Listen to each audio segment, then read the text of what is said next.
Hello everybody, welcome to the Parenting My Child's Online Life webinar. I'm Jules Hannaford and I'm the head of Year 12 and I'm your host for this evening. So welcome to the webinar, and today we have Rebecca Priest and Ashima Sharma, who are our school counsellors, who are going to talk you through parenting your child online. And it is difficult times and it's great to have so many of you here. If you have any questions that you'd like to ask along the way, please can you look below and you'll see a Q&A box. If you'd like to write any questions along the way, Guy Houston, who is the Director of Learning of Pre-16, is here, and we will both be answering your questions in the background as we go along. And if you open that Q&A box, you'll be able to see there's a section for the questions and then there's a section for the answers titled Answers, so you can read the answers as we go along. And Rebecca will give the presentation and then Ashima will come on at the end with me, and then we will answer some of the leftover questions as well. So without further ado, welcome to the webinar, and I'd like to introduce Rebecca Priest to you, and she will do the presentation for you.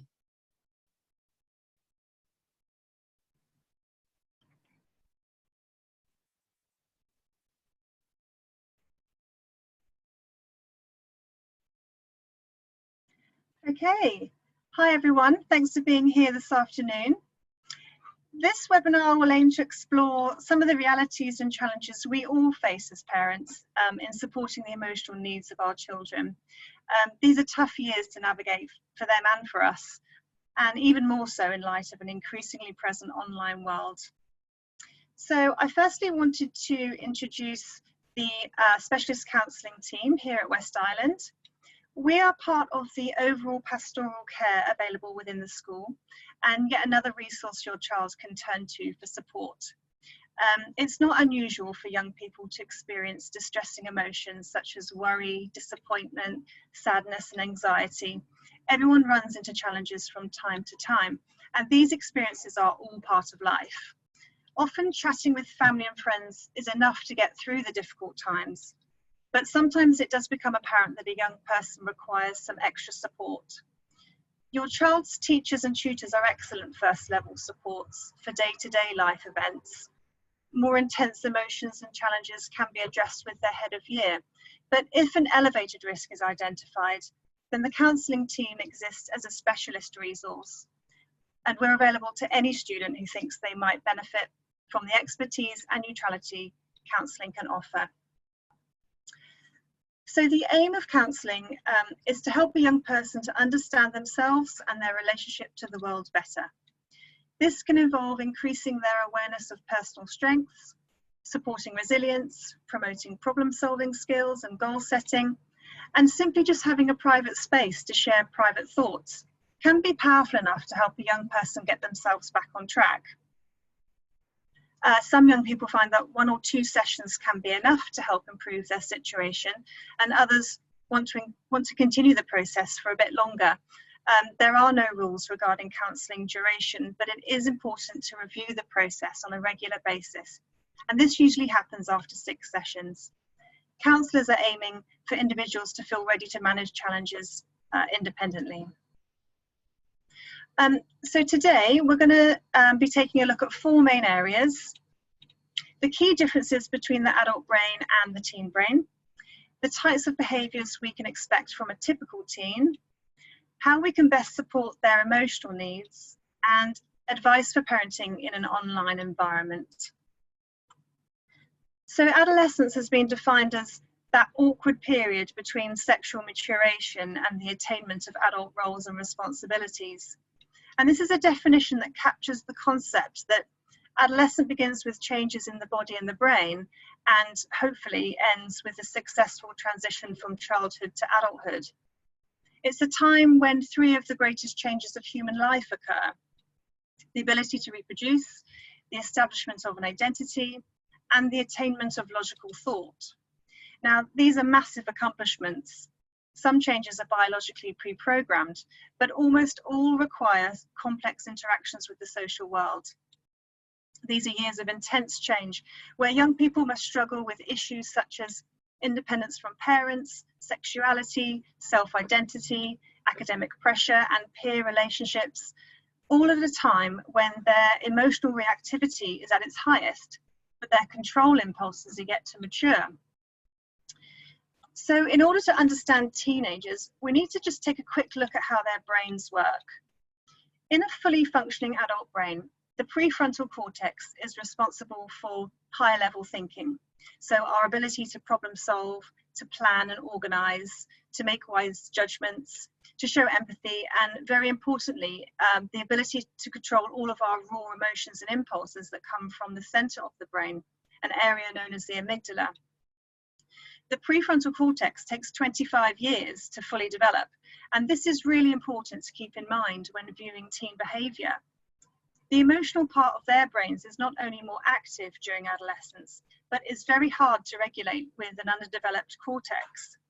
Scientific research has shown that adults think with their prefrontal cortex, while teens process information with the amygdala, which can in part account for some of the emotional reactivity we often see during the teenage years. Now, raw emotions such as fear, anger, and worry are actually evolutionarily necessary reactions designed to keep us safe in the face of danger.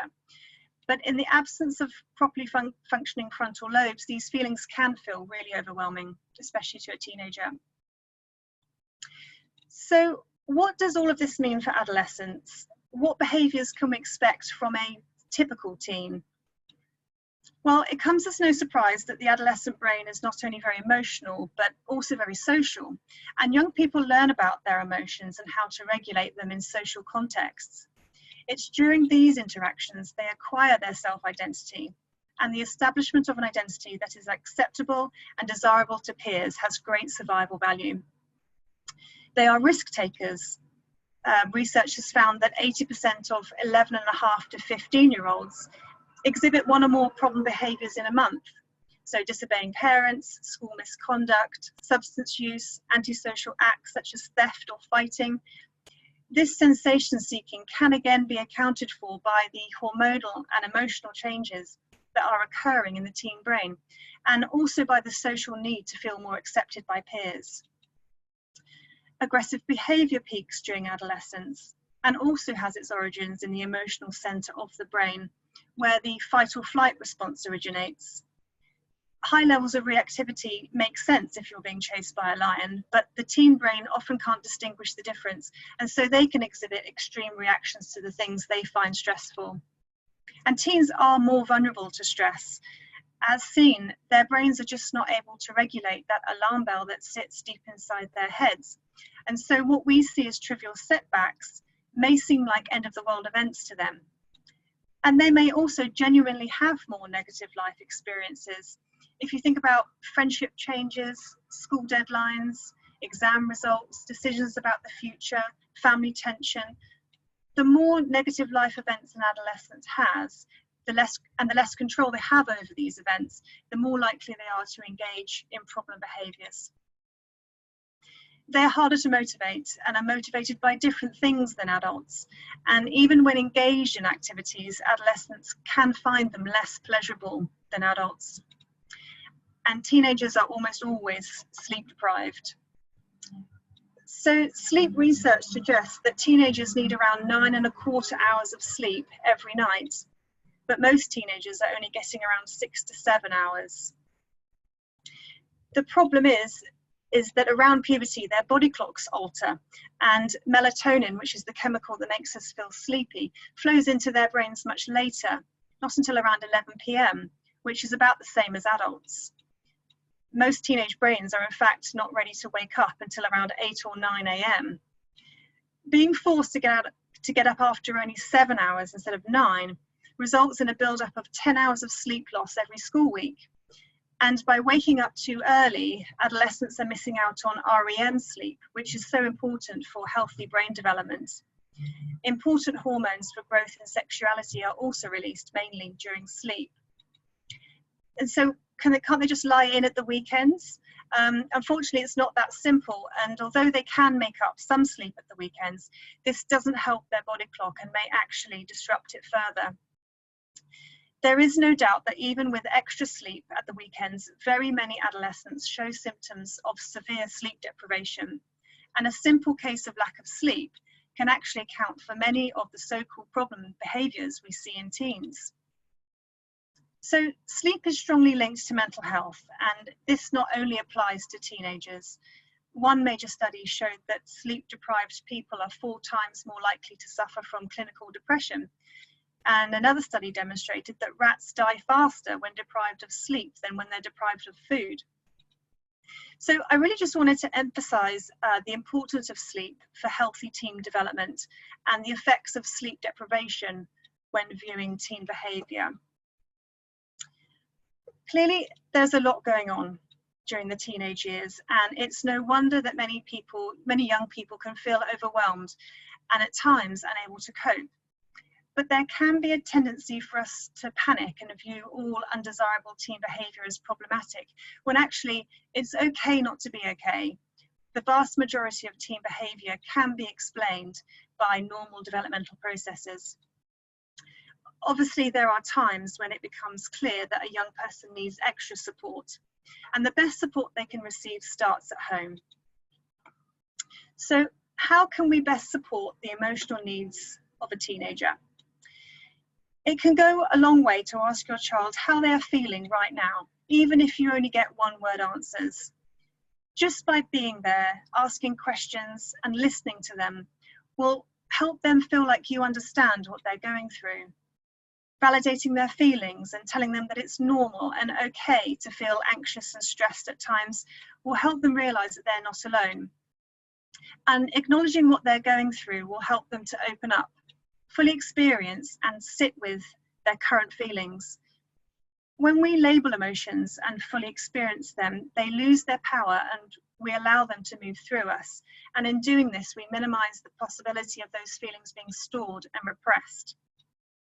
It can be a huge leap for young people to learn that negative feelings reduce in intensity and change in quality once they're verbalized, shared, and fully experienced.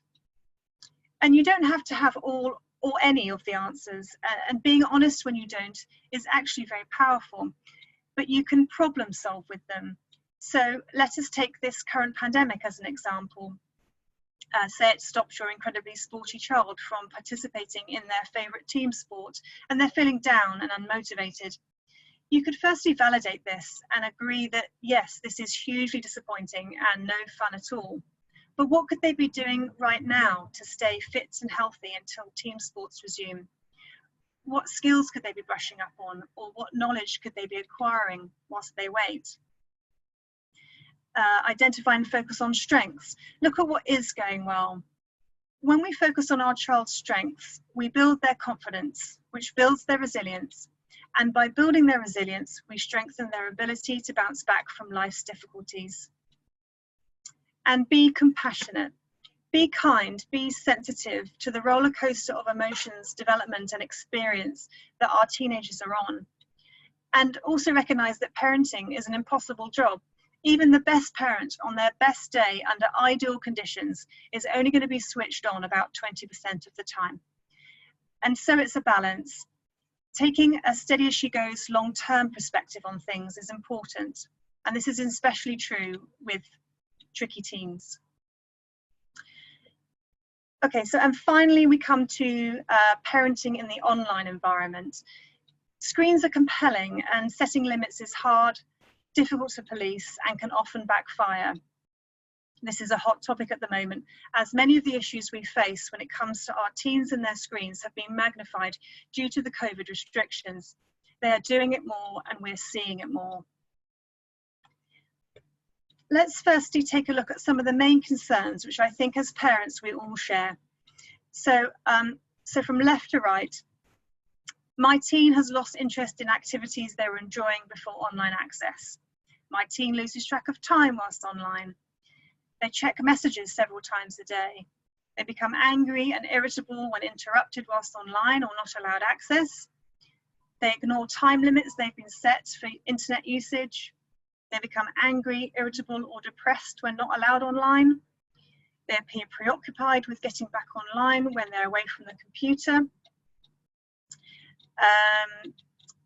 My teen spends time online when they should be with friends and family, or doing homework, and they sacrifice needed hours of sleep to spend time online.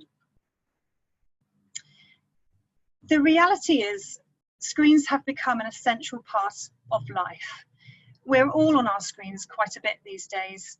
We spend the majority of our working lives on them, and our children are growing up in this world. It can sometimes feel like we're losing a never-ending battle trying to fight this fact, and it becomes especially hard to swallow when we look back at our own childhoods, which for most of us were completely devoid of screens and internet. We may need to accept that screens are here to stay, and although there are legitimate concerns about how we are being affected by them, perhaps it is more helpful for us to look more at what is happening via the screen rather than just the total time spent. So if we were to look at the term screen time, what does this actually include? Teens are using screens for schoolwork, entertainment, socializing, and more. Not all screen time is made equal though, and some could be categorized as beneficial or at least benign. Productive screen time are things like programming, online tutorials, school use, photography, watching documentaries and some movies, internet research, FaceTime, emailing, even connecting with friends via text can be beneficial when used in the right way. Play screen time is gaming, social media, videos, movies and memes, and there is no doubt that these are the areas we battle with our teens. But whether it's productive or play, perhaps it's more helpful for us to place screen time on a spectrum or a sliding scale. So let's take gaming, for example. Gaming but with friends physically in the room versus gaming but with friends online versus gaming alone or with strangers online could be more helpfully categorized as green, amber and red. Let's take Netflix as another example. Watching a documentary versus watching a high action movie with friends versus watching a violent movie alone could also be categorized in this way. We could compare texting friends once homework and chores are finished with texting friends during classes, homework, or late into the night. Or being on the iPhone whilst in family rooms compared with being on the iPhone in the bedroom with the door closed. All of these things could be placed on a spectrum, and in doing this, we can gain perspective and balance. So look at balancing screen content as well as screen use, as well as balancing total daily screen use with other activities. It's an as well as, not instead of approach. And as long as a young person is still meeting basic daily needs, for example, sleep, exercise, movement, and actual person interaction, perhaps he or she could engage in prolonged screen time without any noteworthy ill effects. Screen time can be a part of a healthy lifestyle for teenagers. So how do we answer the question, how much is too much? According to the Washington Post, on average, children aged 8 to 12 spend 4 hours on screen media each day, and teens average 7 hours. These statistics do seem horrifying, but what does too much actually look like? Are we measuring happiness, sleep, grades, stress? Every child is different, and there are many variables involved. Their age, their personality, the content of the media that they are engaging in, and their overall daily activity should all be taken into consideration. And too much screen time is not just about the impact of the screen itself, but it's what the screen is stopping them from doing. So even if a teen is learning how to program, if she is only getting 4 hours of sleep per night because of that, then she will suffer. It would be the lack of sleep that would affect her well-being rather than the screen use itself. We need to look at the context as a whole. Experts are never going to be able to agree on exactly how much screen time is too much. Simply put, life and people are extremely complicated and there are many variables involved. When to worry though? So most people would agree that screen time can slowly and quietly leach away some of our well-being and productivity. Too much screen time is where the cons start to outweigh the pros. but it is a gradual shift rather than a magical line that is crossed, and we need to be looking at screen content in order to maintain perspective and balance. So the negative effects of screen time would start to outweigh the positives when they start to interfere too much with our child's basic needs. Of course, we need guidelines, and setting mutually agreed, clear, realistic boundaries is a good place to start. So where can your child use screens? Is it only in family rooms, or is the bedroom okay as long as the door is open? When is your child allowed to use screens? Not at meal times, not on Saturdays, or only once homework and chores are finished? What are they allowed to do? Can they make a podcast and watch a TEDx talk, but not watch epic fail videos or play Fortnite? And do you have different rules for children of different ages? There might be some games your older child can play only once your younger child has gone to bed. And should they take movement breaks every 30 minutes, for example? Every child and every family is different. And there are problems with setting too many limits. They can be hard to police and seen as a punishment, and this can make problems worse. Teenagers are going to keep issues to themselves and not discuss them with you if they feel they're going to be punished for being online again. Maybe parents need to make sure they're keeping these channels open in order to be able to deal with any issues that come up, such as cyberbullying, for example. And banning technology altogether can cause withdrawal symptoms and create a feeling of alienation, both from you as the parent and them from their friends. It's probably best just to pick your battles. When our children think that we distrust and dislike what they love, we actually drive them to it. When we yell, threaten, punish, and bribe to get them away from the screens, we're throwing all of our attention and focus on just what we want them to pay less attention to. Just like any behavior you want to alter, it is better to put attention where you want it and give little attention to where you don't. Try and include your teen in the decision-making process. If they feel a part of it, they will feel more in control, more empowered, and will be more likely to respect and stick to mutually agreed rules. And of course, lead by example. So it's important to look at the overall daily picture. Is there a balance in content and use? Is your child still meeting their daily basic needs? If they're finding it hard to come up with non-screen alternatives, draw up a list with them as a quick reference guide and stick it on a wall somewhere where everyone can see it. This can be used as a reminder when faced with the inevitable, but there's nothing else to do complaint. Make sure you're having regular conversations with them whilst respecting their privacy. Keeping these channels of communication open is really important. So without spying, make sure you know when and how they are using technology. And take an interest. Become involved in your child's online world. Learn about what they love. Play the games with them. Ask them to teach you. Find out what the obsession is and be understanding of it. For some children, the computer world is the only place they feel successful.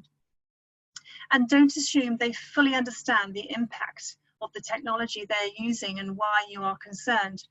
Remember that frontal lobe development. They don't really understand unless you sit there and explain to them how overuse can impact their development.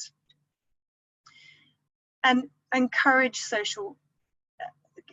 socializing and friendship, even if this is online. FaceTime, Google Hangouts, online games, texting to arrange to meet up. In our current environment where we have fewer opportunities to make real life connections, young people connecting online is okay. And talk with other parents and teachers. Be open, share ideas. We're all dealing with this together. And you know what? Sometimes it's okay to binge screen, like overeating in the holidays or surviving a lockdown. Setting unachievable standards is stressful, and you can set yourself up to fail. So it can be really, really tricky talking to your teen about all of this. It can feel like a battlefield. So here are some ways you could start a conversation. Validating concerns will get them talking and keep those lines of communication open. You could start by saying something like, It feels like the whole world has turned upside down these last few months, doesn't it? What has your online schooling experience been like? How are you feeling right now? Acknowledge that things have been tough recently and that you are on their side. When it comes to boundaries, talk with them about the impact that technology has on us all, not just them. This can help soften the us and them slant to the conversation. Try talking to your teen as you would an adult rather than a child, and try to come up with the boundaries together, keeping them realistic. Getting them to stick to limits and stop screen use when time is up is a challenge, but rather than yelling at them to get off the iPad, which will almost always cause a negative reaction, spending a few minutes looking at what they're doing and showing some mild interest, even if you have none, will help to draw them out of their world. Taking an interest in what they're doing will bring you closer together and improve relations. Ask them what their favourite games are and what it is about these games they love so much. Then watch them play it. Or better still, get them to teach you how. This is really no different to taking an interest in any of the other things your child loves to do. And really talk to them about the difference between productive and play screen time, as well as the red, amber, green scale. Once there is a mutual understanding, you could be more flexible with the rules depending on what they're doing via the screen. This will build trust, which in turn will make it more likely that they will respect the rules. So in conclusion, teenage brains are not fully developed until they're 25 years old. Much of their behaviour is guided by emotions which they may struggle to regulate. Most teen behaviour is normal. Digital technology is here to stay and global use is increasing daily. There are concerns about screens and teen mental health, but a balance is achievable. And set realistic boundaries, take an interest, keep the lines of communication open, and try to work with them rather than against them. By embracing digital technology and ensuring our teenagers use it in a balanced and moderate way, we will be helping to safeguard their mental health. Oh, okay, so thank you for listening, everyone. I hope you found some of this useful. We're now going to open up to any questions. Thank you so much, Rebecca. That was great. There's so much really good information there. And I think Ashima will join us now. So folks, this is Ashima Sharma. She's a psychologist who works at the school as well. So if you have any more questions, please write them in the box now. I've answered 3 questions, ladies, and a couple of people were asking about starting the school day earlier to give the students more sleep. And I know that research does show that boys in particular would benefit from sleeping in, but when we're in Hong Kong, we've got such busy lives. There's a lot of CAF activities or perhaps tutoring or a lot of travel that students might have to do. So it can often be very difficult to start the day later, and it could also disrupt the parents, you know, their routine as well. So I think we have to find that balance. Would you agree?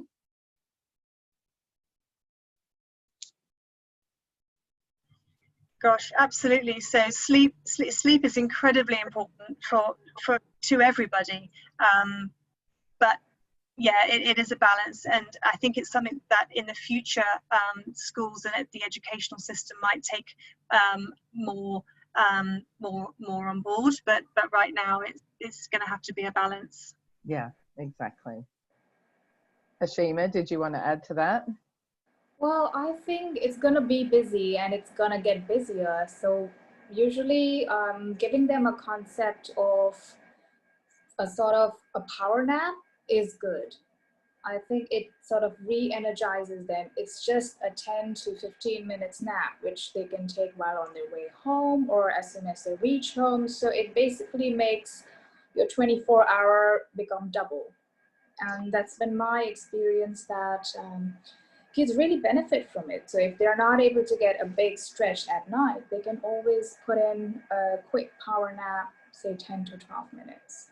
I think that's great that you've brought that up, Ashima, because some students go home and nap for an hour or two, and then of course they find it very hard to get to sleep at 10 or 11 at night. So we certainly don't recommend that students nap for a long time after school. So I think a power nap of 20 minutes can be helpful. Yes, definitely. Yeah, but it's important they don't nap for a long time, because that No, can really throw their schedule out. yeah, I think 15 minutes is good enough, and it just re-energizes you equally. Absolutely. Annie has asked if we'll be providing an online talk to students as well. And I don't know if you have anything scheduled, ladies, but I know that the heads of year do invite the counsellors to come and talk to students in different year levels. So they do get this message from not only the counsellors, but their tutors and their heads of year. So I do feel that it is covered with the students. And of course, you guys are always available if they want any information to contact them, yeah? Yes. And also, there's a question in relation to sleep. If melatonin doesn't kick in till 11 o'clock at night, what's the best way to get your teenage child to go to sleep earlier? So I'll just tell you what I said, and then maybe you guys can add to it. So I said, ensure they're not on their phone and laptop when they're in bed. Maybe have some wind down time. I think it's good to remind students that they'll concentrate better at school if they do get the 8 or 9 hours sleep that teenagers should have. And also maybe having regular bedtimes is really helpful. So it's creating that routine. And then I suggested reading a book in bed before they go to sleep. I think that's something I could do to help me get to sleep. So they're my tips. Have you guys got any other tips for people? Yeah, I would totally agree with you, Jules, on it's all about a routine. So the aim is to be asleep by 11. So that's when the melatonin starts to flow in. And so if up until that point you've done all the relaxation and the getting ready to sleep, if you're in bed, say at 10, then the body then is completely ready to fall asleep by 11. But I think what a lot of teenagers do is that they don't get into bed until 11, or they get into bed after then and they're on their phone still. So that of course fights against the melatonin, and then once you get to a certain point you're popped awake by then. So yeah, it's all about that run up until 11 o'clock that's important. And I think it's also important to point out that we kind of expect maybe students in year 11, 12 and 13 might stay up till 11 o'clock, but students who are in year 7, 8, 9 and 10, we'd expect them to go to bed quite a bit earlier than that. And if students are worried about their homework or they can't meet a deadline, they can always reach out to their teachers. We would never expect students to just stay up all night working on something. Oh, sorry, did I say reach out to their teachers? So we would never expect students to just stay up all night working on something, because it's just not good for their well-being at all. Ashima, have you got anything else you'd like to add to that about sleep? Yeah, well, I think a bit of bedtime routine where we do some bedtime yoga stretches, say 5 to 10 minutes, which you can do lying down in your bed, is actually very helpful. It can help to release the melatonin and balance whatever chemicals have been sort of haywire throughout the day due to stress or work overload. So just 5 to 10 minutes of bedtime yoga poses really relaxes your body, and not just in your routine, your body will start remembering that routine and it will fall into sleep easily. Yeah, absolutely. And we've got a couple of parents saying that, you know, what's working for them is reading at night and you know, having that wind down. And there's a question about reading on a Kindle or an iPad before bed. Does Kindle still have the blue light? Because I think a paperback is probably better, isn't it? There is a black and white Kindle as well, which does not have blue light, and the light intensity can be sort of set according to what your needs are. So that's okay, but still nothing like paperback though. Yeah, I think paperbacks in a way just have it. Yes. I think Kindles don't have the blue light, but if you can get away from the screens and just encourage that reading of a paperback, I think it's a really good idea. We've got a question about what bedtime yoga would you recommend? I think for me, I just get into bed and I just stiffen, I just tense and stretch each different part of my body and work my way up and down through my body, and then tense my whole body and just focus on my breathing. So that is just a kind of relaxation strategy in bed that I use. Ashima, can you suggest something else for the bedtime yoga? I think it's the same. It's just basic stretches, your supine twist, and basically it is sending the body a message to relax and let go. So any 5 to 6 basic lying down yoga poses would just help. Yeah, brilliant. And I'm sure there's some bedtime yoga on YouTube. If you Google that, you'll probably find some really good options on YouTube. Amy's asked, what do you think are some good ideas to motivate teens to do other activities as opposed to sticking to screens during most of their spare time? YouTube videos, browsing websites, gaming and stuff. How do you get them into other activities? Well, this obviously you need to draw on their pre-existing interests, so they may need a little encouragement on how to actually apply those, and it's amazing the difference it can make when you actually sit down with them and have this quite focused conversation on, so what is it that you are interested in, and let's write that down, and it's actually amazing what can come up out of that simple conversation. And when you write it down, it's as I mentioned, it is like a constant reminder, because it's easy to kind of forget. And always doing things with their friends, so if you can get children, young people to do things together, that's always very motivating. But it is hard right now because of all of the restrictions. Yeah. So I think it's just a case of having a really honest conversation with them to draw out what it is that they want to do, and trying to help make that happen for them as a parent. Yeah, that's brilliant. Ashima, do you have any suggestions as well? Well, I think you'll have to put it into your family system, because it's a trick or treat kind of situation here with teens who just want to do their own stuff. So what I usually recommend is the family should sit together and have like a family date night jar, and everybody puts in an activity that they like to do, and whatever comes up, they just have to do it. So putting it in your system, I think that's the best way, which has worked so far with the kids I've seen. Oh, I love that idea. Yeah. An activity jar that the whole family does. A date night, family date night. It works wonderfully well. Yeah. I was going to suggest, I mean, if you're worried about your child getting on the screen, ask them to go for a walk with you, or come up with activities that you can do with them. And I know most teenagers, or some teenagers, don't want to do something with their parents, but at the moment with all the restrictions, that's a really good option. And also to mention that the CAS activities, when we get back to more normal at school, will be on wisdom. And you could go through that with your child and help them to select activities which aren't related to screen, so that they can do things that are outside of the digital world. So that's a really great idea, and talk about the different options. So thank you so much. That's a great question, Amy. Jahu says, how can we have more printable assignments so that students can spend less time on screen, even though it is productive?